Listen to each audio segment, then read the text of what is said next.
TVC.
Warning, the following program has been rated T for truth. You can't handle the truth! Oh, we think you can. Welcome to the Naked Truth Report with your host, truth warrior and mythbuster Kathleen Wells. The place where we distinguish fact from fiction, where data is used to drive points home, and where Kathleen takes the position that Democrats and black politicians have destroyed Black America. Welcome to the Naked Truth Report. Now, your host, Kathleen Wells. Welcome to the Naked Truth Report. It's me, your host, Kathleen Wells. Let's see, what do I want to talk about today? Well, I said on my promo that I was going to talk, they play the promo during the week. Yeah, and I change it every week, at least I try to. Well, they said I was going to talk about Nancy Pelosi taking impeachment off the table. Yeah, I want to mention something about that. And what do I want to say? Yeah, of course they have to take it off the table. Why? Well, Devin Nunes said that it's like a strategy on her part. She really wants to impeach him. I don't know if that's true, but they have to take it off the table because they cannot win, because there was no Russian collusion. Because the Mueller report will show there was no Russian collusion, because there was none. Because now we see documents trickling in, transcripts, and it's showing that there was no Russian collusion. In fact, it was the Democrats, it was the Hillary campaign that has colluded with Russia. And there was no obstruction of justice either. Because President Obama is, he can fire whoever he wants. And there was reason enough for, Comey to be fired, correct? So this is why Nancy Pelosi must take impeachment off the table. But then I saw Congressman Al Green on Washington Journal the other morning. I think it was Friday, and he was talking about how he still wants to impeach President Trump. So this brings me to the fact that Black Americans have no advocate for Black America. Oh, I don't want to call us Black Americans anymore. I want to call us Native Black Americans. Those of us who have been in America for generations, since its founding. Yeah. We are native to America. We are, our ancestors have fought in every war, right? In fact, the first casualty in the Revolutionary War was Crispus Attucks, a Black man, right? Enough of us don't know our own history, and we must learn it, because we must advocate for us. Because as I said, life is a competition between groups. Racism is a competition between groups. We don't know that. We're learning it though. And YouTube is the best thing for Black America. I think it's fantastic because you have so many Black YouTubers, Native Black American YouTubers. We are the directest American. It's hashtag ADOS. You can check it out on Twitter because folks are using it. Hashtag ADOS, American Direct Descendants of Slaves. That's who we are. We've been here since the founding of the country. Yes. And it's important for us to know this history because so many people, first of all, I want to say that our politicians, even though we vote for them, they do not reflect our interests, our group interests. No one advocates for us on mainstream media anywhere. No one. We have to advocate for ourselves. So this is why I would like you. Oh, this is some housekeeping I'd like to do. I'd like folks to, I'm live streaming on YouTube. So please go to my YouTube channel, the Naked Truth Report YouTube. Please, please, please. And click like and share and subscribe to the YouTube channel. And also you can see me in the studio because, as I said, I'm live streaming. So, I want to get my numbers up because I have to get on the national stage because I'm saying something that's not being said. You don't hear what I say on the radio show. You don't hear it in the dialogue, in the conversations in the mainstream media, and it needs to be heard because I'm an advocate for my group. Yes. No one else does it. No, there are other people on YouTube, and that's why I say YouTube is a fantastic thing for Native Black Americans because there are many, many, many YouTubers that are, talking about the issues. Because the establishment politicians like Al Green, who represents an impoverished and probably highly populated illegal alien district in Texas, is not reflecting or not representing the interest of Native Black Americans, despite the fact that Native Black Americans put Al Green in office. Despite the fact that, we've gotten nothing for 6 decades of sustaining the Democratic Party. Native Black Americans have gotten nothing for that. In fact, not only have we gotten nothing, and I was saying, I saw a documentary. I was watching, what was I watching? Oh, I saw that What's Love Got to Do with It with Tina Turner, Ike and Tina Turner.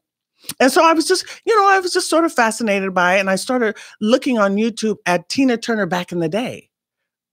Ike and Tina Turner and the Ikeettes. This was in the, I think 60s. Yeah. The early, like 1960, 1962, 67, 68 kind of thing.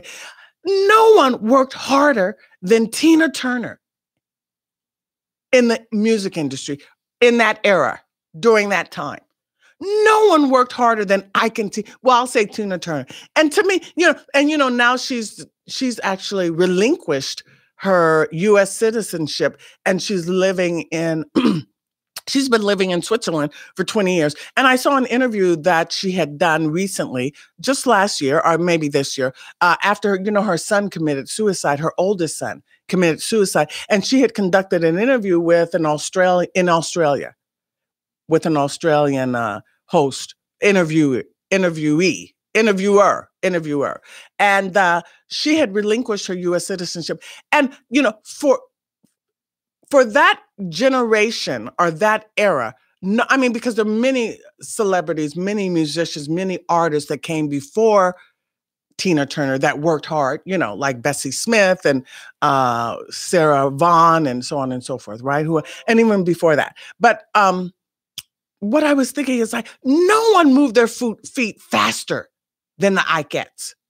I mean, they moved and they did so many gigs. And in fact, that was something that she reflected upon when she was doing the interview in Australia, is that, her oldest son was a sensitive guy and lonely. And, when he was growing up, her and Ike were on the road like 10 months, 11 months out of the year. And they didn't have, like, her kids were basically raised by, outsiders, and, and they experienced the anguish, the abuse and the turmoil that Tina Turner lived in with Ike. Her children experienced that. And, her son committed suicide, as I said. But I think no one worked harder during that time, because I'm sure, all entertainers worked hard, I think. All the popular ones, and even the ones that didn't become popular. You can go back to the blues era and so on and so forth. But for me, this is just for me. It doesn't have to be for you. But for me, Tina Turner is like Black America. Symbolically. She's like dancing as fast as she can, dances as fast as she can, and yet abused and beaten, behind the scenes. That she reflects Native Black Americans. I think of Tina Turner.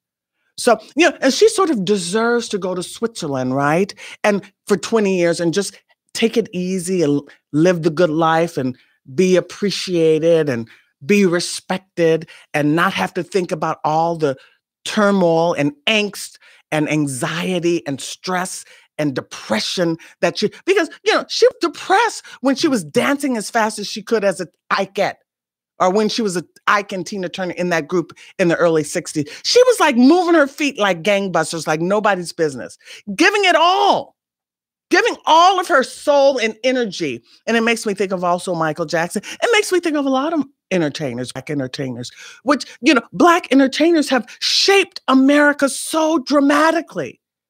So in such an impactful way, right? And so when I think of Native Black Americans, I think of Tina Turner symbolically. And, she deserves to take a break. She paid her dues several times over. She was able to even reinvent herself and start a second career at 40 with a whole new kind of genre that she, and had a second career, which she earned. And she worked hard. She gave her all during that period too. There's so many entertainers, Black entertainers, that gave their all and never got their due. But there's so much chicanery, that word I like, trickery, trick up the sleeve that goes on in America. And this makes me think about the college admissions scam, right?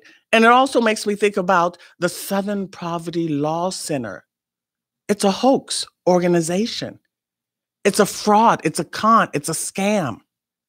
They have like $500,000. No, $500 million. Over $500 million. Over $500 billion, hidden away in assets. Much of it in overseas Cayman Islands and stuff like that. The Southern Poverty Law Center, who from 1971 to 1979, whose president was who? Julian Bond. The civil rights activist Julian Bond, who worked with Dr. King, And now the Southern Poverty Law Center. It has its blacklist of hate groups. In fact, Terry Anderson was on that hate list, was on the blacklist. And we all know, I'm sort of following in the shoes of Terry Anderson. And we all know that Terry Anderson spoke accurately and eloquently and passionately in the 90s about how illegal aliens have subjugated Black America in Los Angeles, or relegated Black America in Los Angeles to a permanent underclass. But the Southern Poverty Law Center put Terry Anderson's show on its blacklist. Like he's a hate group. Because he was talking about illegal aliens. Folks in the country illegally pushing Native Black Americans out of the city, out of work. You see, he did that in the 90s. And the Southern Poverty Law Center. So, the Southern Poverty Law Center, Morris Dees was fired. And they're getting their comeuppance, right?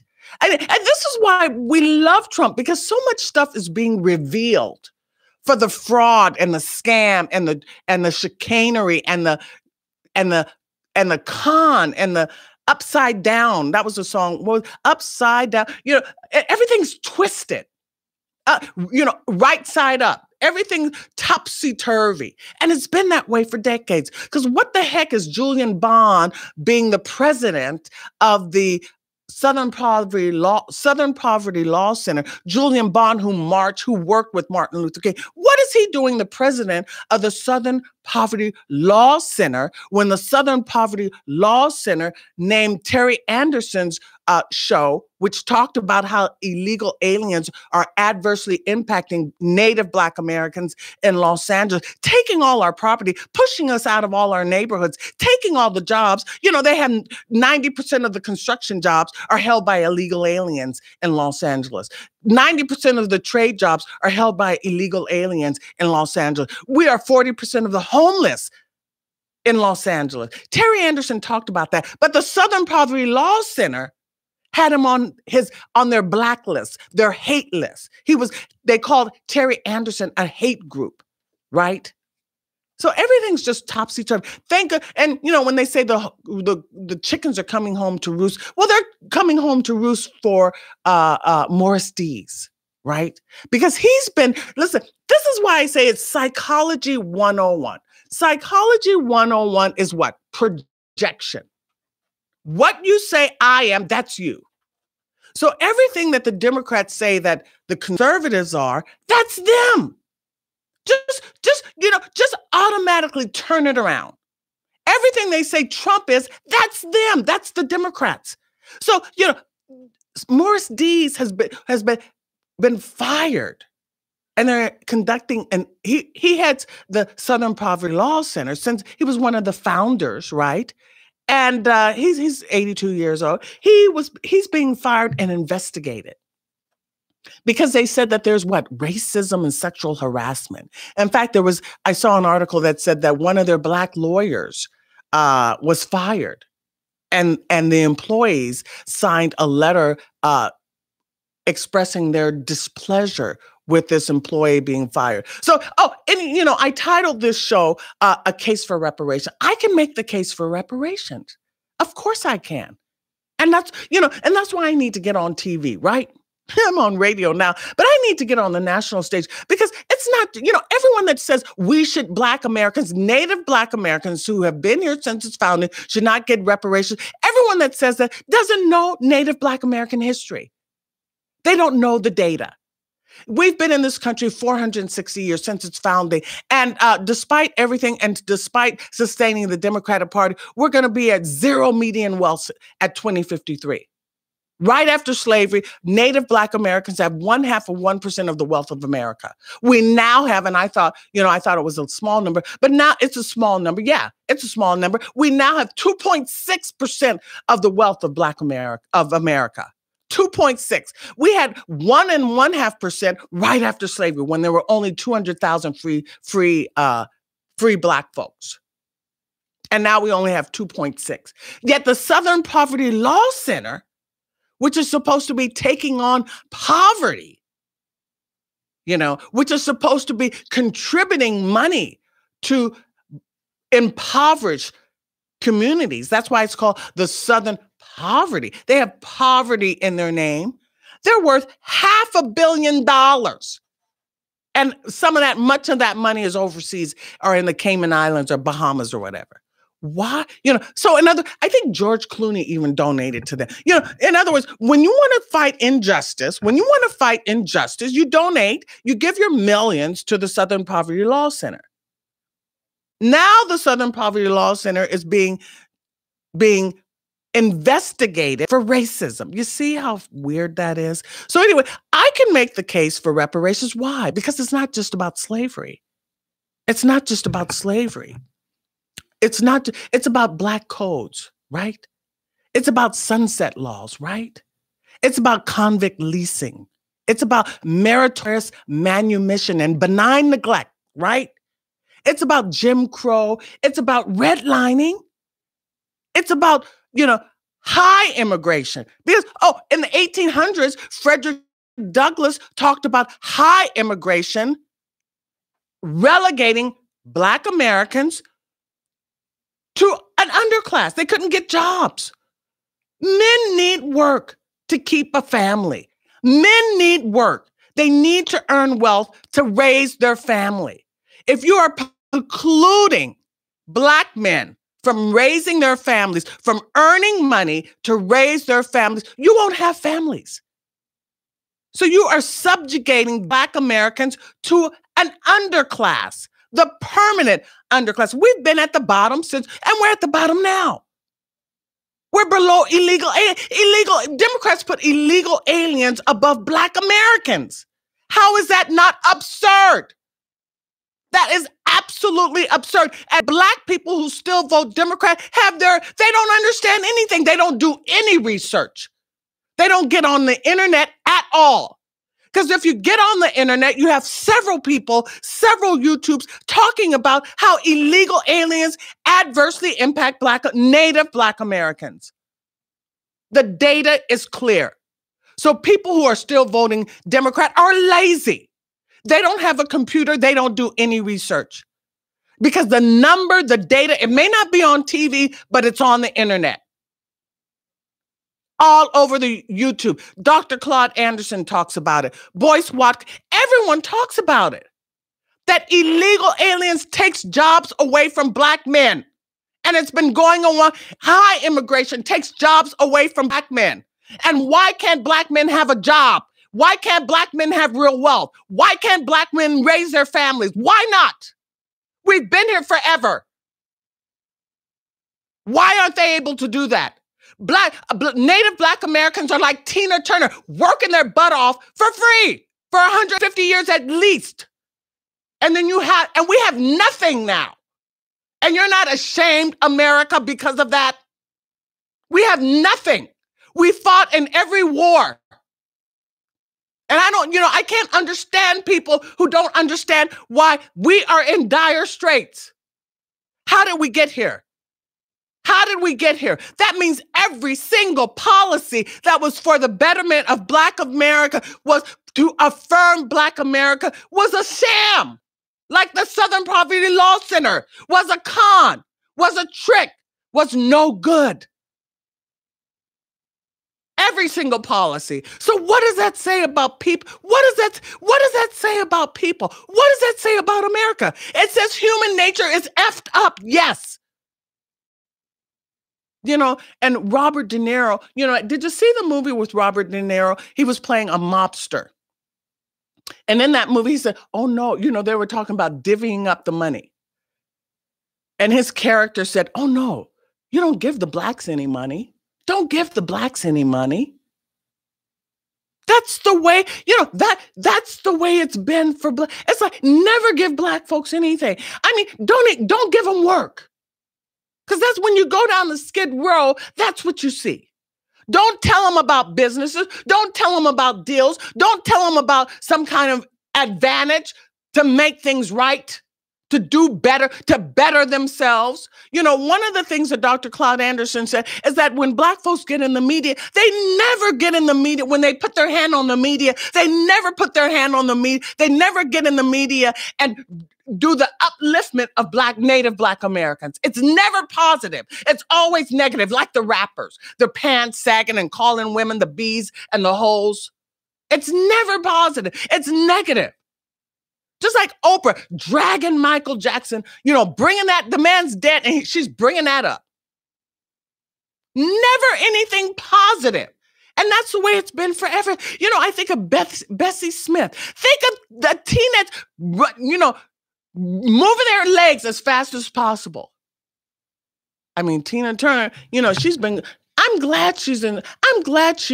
really glad she's in Switzerland and enjoying her life.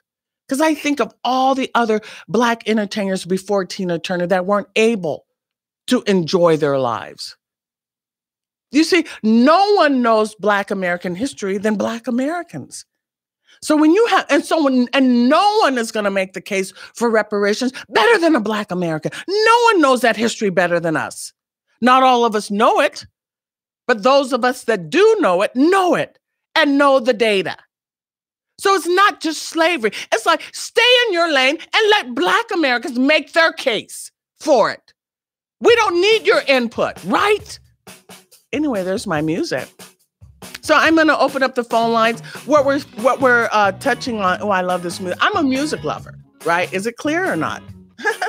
I'm going to open up the phone lines, and I want you to call in and talk about why you think impeachment should be off the table, the Southern Poverty Law Center, and the case for reparations. So those are 3 things that you can call in and talk about.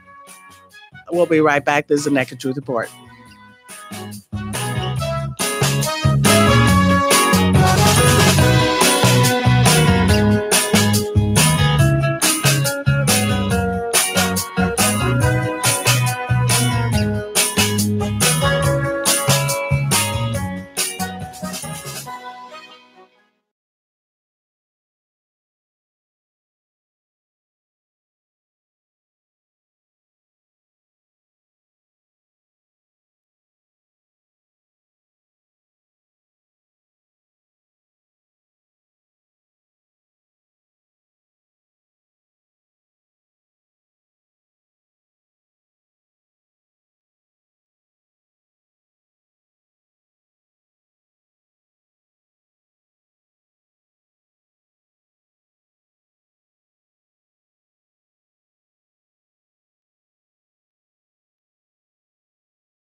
Welcome back. Welcome back. This is Catherine Wells Show. Oh, no, that's my old show.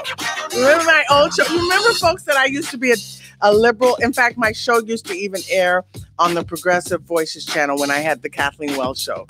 It aired on KCAA in the Inland Empire, AM 1050, and they would re-air it on the Progressive Voices channel. Can you believe the Progressive Voices channel? In fact, the founder of the Progressive Voices channel, the Progressive Voices channel used to have Rachel Maddow, and the founder is John Sinton. And they would re-air my show on that show, and they never paid me a license fee or anything, you know. I mean, I wasn't working as hard as Tina Turner, but I think I should have gotten paid I should have got a license fee for them to re-air my show. Don't you think that was reasonable? I think that would be reasonable if I would have gotten a license fee for them re-airing my show, right? I mean, hello. Anyway, I have a call already, but first I want to say one thing. This is what I want to say. I wrote it down, so I want to say it. When we see the level of chicanery, I like that word, CHICANERY.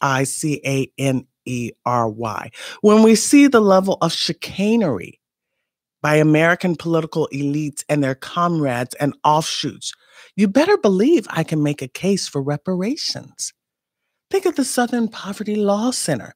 They have $500 million overseas in the Cayman Islands.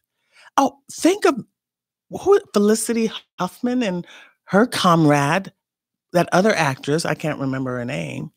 She was in Aunt Becky, I think it was called. Think of these women giving, there was one character in that group of the college scam paid $6.5 million to get their kid in college. This is ridiculous, right? I mean, it's of course I can make a case for reparations because it wasn't just slavery. After slavery, there were black codes. After black codes, there were sunset laws. After sunset laws, there was convict leasing. After convict leasing, there was what? Jim Crow? After Jim Crow, there was what? Redlining? It's every time black folks started to start start a town or a city or something like Black Wall Street, they would burn it down. And they never received recompense. Come on, folks. Of course, I can make a case for reparations. The right folks aren't on the national stage talking about it because I don't just talk about slavery.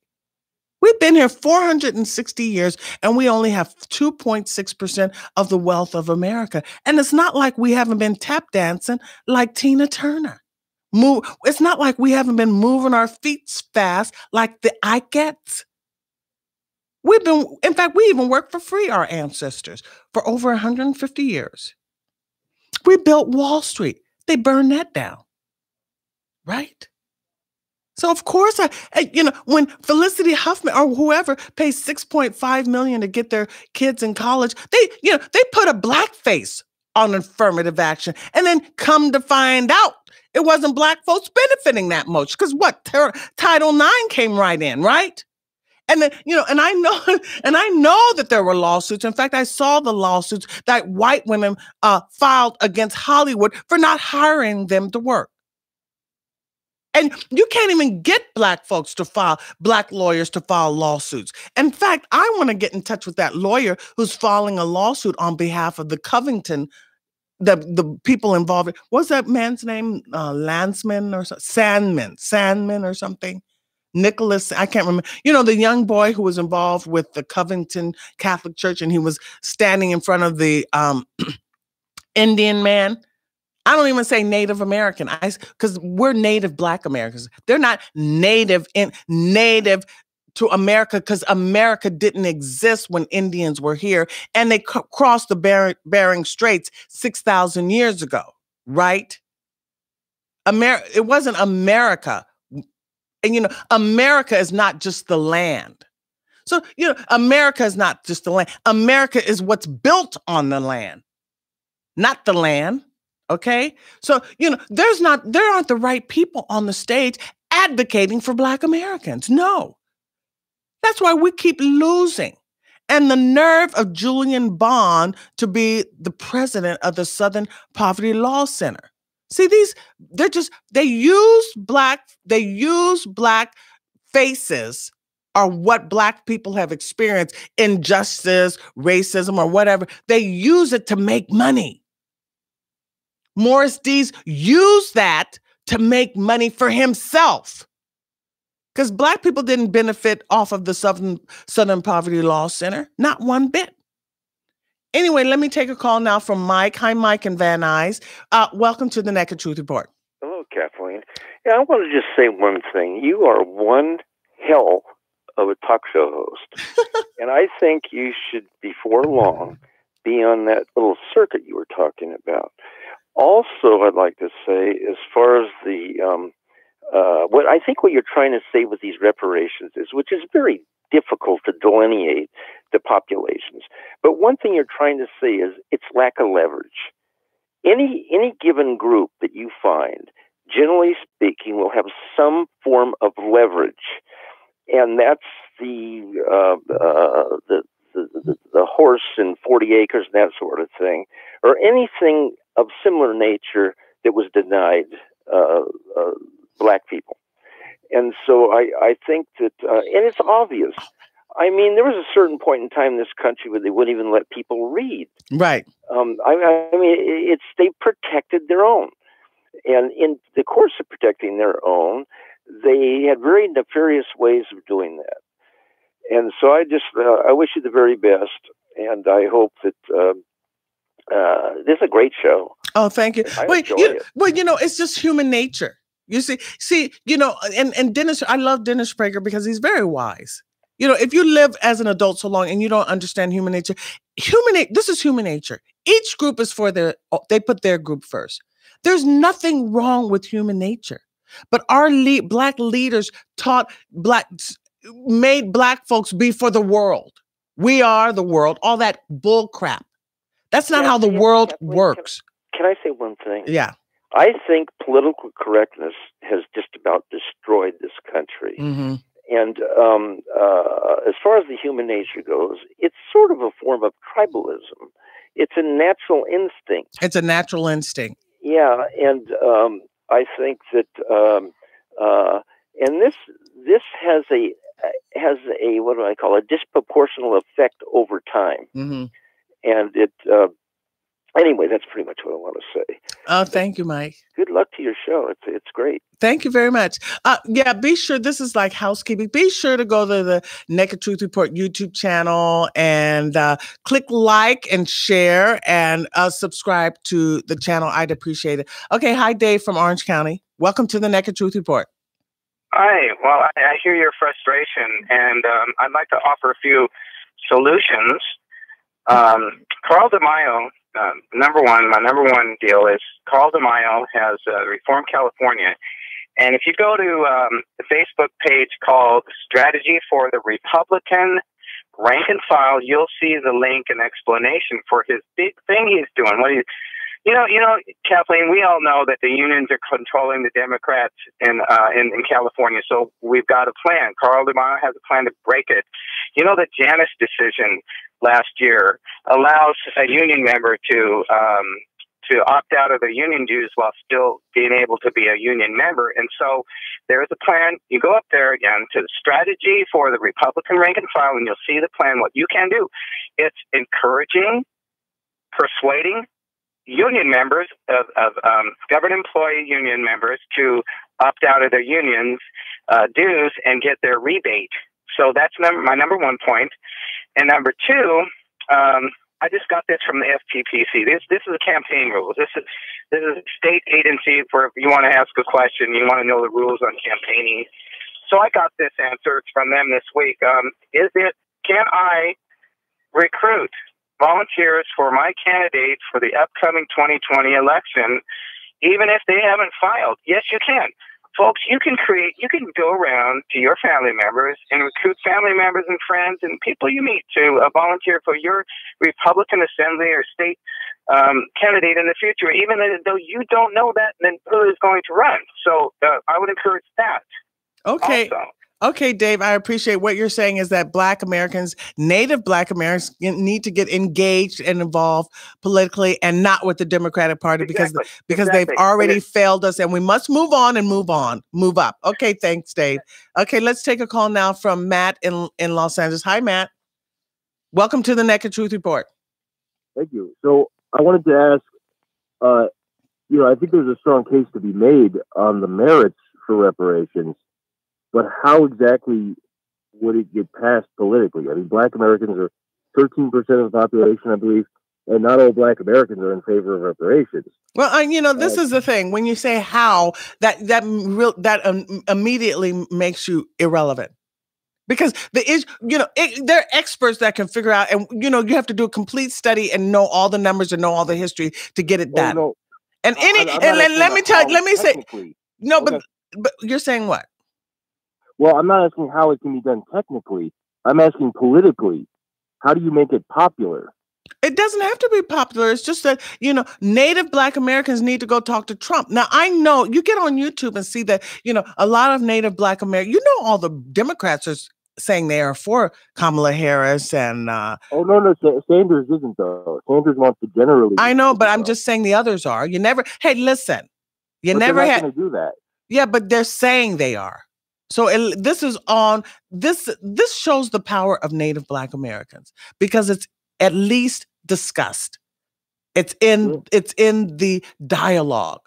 So that shows the power. The only way that you're going to be able to close the racial wealth gap is by a general redistribution of wealth from the top 1% that controls 40% of the wealth in this country, the top 10% that controls over 80% of the wealth in this country, to the rest of us, black, white, brown, yellow, everybody. No. Wait. Are you a Native Black American? I'm not, no. Oh, well then why are you talking to me about it?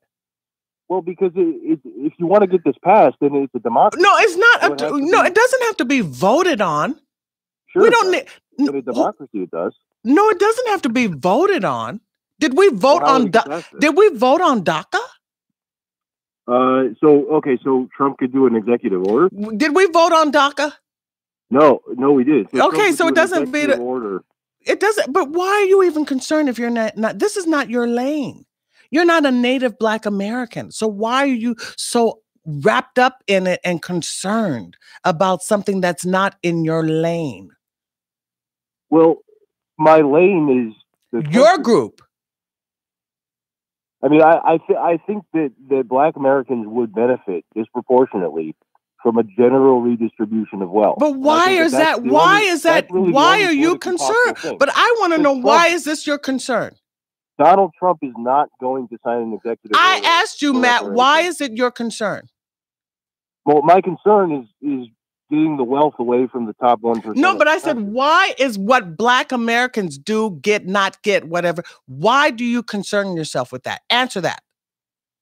Well, because I'm interested in it. Why? Because I'm interested in politics, generally. But why you don't see Black, are you Latino? No, I'm white. But you don't see Black folks going to white folks and say, you shouldn't get this. Do Black folks go to Jewish folks and tell them, no, they shouldn't get it? Or how are you going to get it? There's all sorts of Black folks in this country who say all sorts of things. I mean, but you don't. But Black folks don't go to Jewish folks and say, no, you shouldn't get anything for the Holocaust, do they? Black, it's not a category that exists. You say what? There's 13% of the country. There's like 40 million Black people. I'm just saying, generally, do you see that happening? It doesn't. I'm not saying you shouldn't get it. But no, how does it happen? How does it happen? But when you ask how, it's like, why? You don't have to concern yourself with it. Why? Why do you have to concern yourself with those details? Did we concern ourselves with the details of DACA? Okay, so Donald Trump is not going to sign an executive order for reparations. Fine, okay, that's your opinion. Never accept that. That's your opinion. They will never accept that. That's your opinion, and your opinion is worth. Do it. Your opinion and a cup of coffee is good. The only way that you're going to get, Matt, is by electing Bernie Sanders. Matt, anyone who for Bernie Sanders really doesn't get what's going on and how politics works. Why not? Okay. Why not? Because Bernie Sanders is another fraud. Why can't you see that? Why? Because all politicians are frauds and con artists. Like Trump, including Trump? No, is Trump the establishment? Yeah, he is. No, yeah, he's not. Like the wealthiest cabinet. But no, he is not the. You know why Trump was voted for? Because he's non-establishment politician. He's a businessman. He is not an established politician. Bernie Sanders has been in politics for over 20 years. I don't know how long, but a long time. And more disproportionately, Black men are in prison in Vermont. Okay, all politicians are all over the country. I don't know if that's true all over the country, but I know different states are not. You don't have, and he's the senator from Vermont. He doesn't control the prisons in Vermont. But the senator. Okay. Anyway, Matt, you're a the governor controls the prisons. But it's so typical that a liberal, I'm not a liberal. I'm a socialist. A socialist would be concerned about Native Black Americans getting reparations. Thank you for calling. I'm concerned about. Bye. Okay, I'll take a call from Mike in El Segundo. Hi, Mike. Hi. Oh my God, socialists. Socialists just want to bring back slavery under a different name. They want to enslave everyone. It's just amazing that anyone in their right mind could be socialist today unless they think they'll be a member of the ruling class. And he had everything figured out for Native Black Americans. Isn't that typical? Like the most liberal white folks have everything figured out for Black folks. Well, they're the ones who created so much of the problems, and the Democrat Party pretends that they're not the racists, that the Republicans and conservatives and libertarians are all the racists, and the Democrat Party is even continuing not only all their racist policies, but even some of their Jim Crow laws. Like, just an example, gun control comes from the Jim Crow laws that the Democrats passed back, before they used that to control blacks because they would not allow them to own guns because they did not want slaves revolting and gaining their freedom. They restricted their freedom of speech, and they even restricted their right to travel without written permission. In fact, that's what the Dred Scott Supreme Court case was all about. I don't know if you've read the decision on that. It's very important. I think that I just want to reflect a little bit on that call from, what's his name, Mike? I can't remember. Not Mike, but not Matt. Not Mike, but the previous call, the socialist. Yeah, Matt, the socialist. He was so motivated and so concerned about Native Black Americans, and he knew we would not get an executive order for Trump. He knew he knew that we should. This is a socialist. Let me tell you something, though. I'm Caucasian. I'm Jewish. My mother escaped from communist Russia. It's a blessing. I thank God every morning that I was ever born because my mom was able to escape from communist Russia. A lot of her relatives were murdered by the communists for being Jewish. They didn't like Christians either, by the way. They don't like people who believe in a higher authority than the communist dictator, namely in God. And my wife, her father was in a communist torture prison. And so it's a blessing she was ever born. So she's very fortunate to have ever been born also. He managed to escape from the torture prison. He was one of the few who made it out and made it back to America. But the thing is, these socialists, these communists, they can call themselves whatever they want. They used to call themselves liberals, which was a false label. They rebranded themselves as progressives once they wore out the liberal label and destroyed that name. And now they're coming out of the closet calling themselves socialists because they've had so many years of the news media covering for them and bolstering them up, and the fake education system, the socialized education system's been indoctrinating whole new generations into Marxism, socialism, and communism. So they're getting really bold now. It's really dangerous. That's why they want to take the guns away from all the law-abiding Americans, black, white, brown, everything. They want to take guns away not from criminals, from law-abiding Americans, because they have to do that before they can impose their Marxist dictatorship. Okay, Mike. Mike, let me take one more call. We're getting ready to hang up now. Let me take one call from Sharon. Hi, Sharon. Hey, you are so on fire. I love it. I'm sorry? I said, you are so on fire. I love it. Oh, are you on a speakerphone? Can you get off the speakerphone? No, I think maybe my cell phone could give me a job. Oh, okay. Oh, okay. Thank you, Sharon. Yeah, I got a fire in my belly. Thank you. Oh, she hung up? Oh, I guess I missed her. I couldn't really hear what she was saying, but I mean, that was so fascinating, folks out there in listener land, my truth warriors and mythbusters. I can make a case for anything, right? I can make a case for anything because I know all the data and I know all the accurate political history, and I'm an advocate for my group. Yeah, because I better because no one else is, right? And yet that socialist, you see, there it's like he is so that is just typifies to me what Black Americans, Native Black Americans have been experiencing by being with the Democratic Party. And that typifies that Julian Bond, the civil rights leader, would be with the Southern Poverty Law Center. And they have the name poverty in their title. And have they, in LBJ's Great Society, he was supposed to deal with poverty. I think they spent $3.2 trillion on that program. And we got more poor Black folks, Native Black Americans now than ever before. Isn't this nothing gets done. Nothing gets accomplished with these folks. That's why we have to leave the Democratic Party. Now, I know when you go on YouTube, a lot of those folks who are making their cases, everyone can make their case for, and that's another thing that was interesting about Matt. He could tell me how other Blacks felt. Here, I'm a Black woman, and he's like, well, other Blacks aren't, how are you going to, they always say, how? How are you going to do it? How, it's like, make the case and make the demand. This is what it is. You don't get our vote if it's not, if we don't get anything for our vote. We've gone 460 years. Well, how long have we been voting? For 60 years? And we've gotten nothing for our vote. So, we just don't vote anymore. That's what I say. Don't vote anymore, Black folks, unless you get something for your vote, right? I think that's because voting is quid pro quo. You're supposed to get something for your vote. If we don't get anything for our vote, we don't vote, right? That's the position we take right now. Anyway, there's my music, and we'll be back next week. I don't know what I'm going to talk about. It will depend on what happens in the news, and I may get a guest. In fact, I was thinking about who was I going to get? I can't remember. I forgot. Anyway, I'll see you next week. Thanks for joining me on the Naked Truth Report. I'll see you next week. Thanks. Bye.